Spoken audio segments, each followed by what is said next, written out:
আজকে আমরা দেখেছি আজকে আমরা দেখেছি এটা প্রমাণ যে বাংলাদেশের অহস্র মানুষ ওনার নামাজে জানাজায় আদায় করতে এসেছেন। They you have come here to pray the namaz janaza of Prime Minister Bangladesh, last Prime Minister Begum Khalida Zia.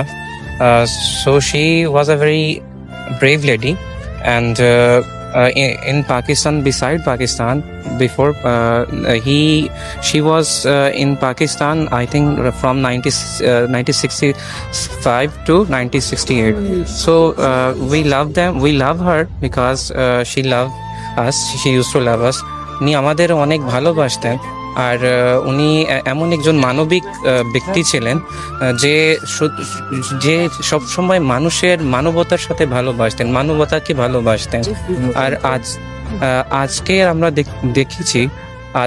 আমরা দেখেছি এটা প্রমাণ যে বাংলাদেশের অহস্র মানুষ ওনার নামাজে জানাজায় আদায় করতে এসেছেন। এটা আপনি এই নামাজে জানাতে এত ভিড় হওয়ার কারণে যে শৃঙ্খলা মানুষ বজায় রেখেছে, এটা ওনার রাজনৈতিক প্রশিক্ষণ ছিল, যেই কারণে এত মানুষ ওনার ভালোবাসার কারণে আজকে এই নামাজে জানাজা আদায় করতে এসেছেন।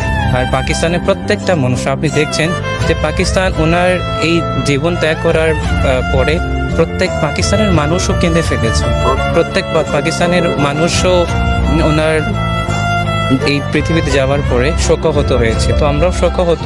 আমরা দোয়া করি আল্লাহর কাছে যেন আল্লাহ তাআলা ওনার মর্যাদা বৃদ্ধি করেন, আর পরবর্তী সময়ে বাংলাদেশকে আল্লাহ তাআলা সমৃদ্ধ করুন। ওনার আগে যে প্রজন্ম, ওনার নেতৃত্বে আল্লাহ তাআলা বাংলাদেশকে গড়ে তোলেন। আপনার নাম এবং পরিচয়? জি, আমার নাম মোহাম্মদ তাহের। আমি একজন পাকিস্তানি শিক্ষার্থী।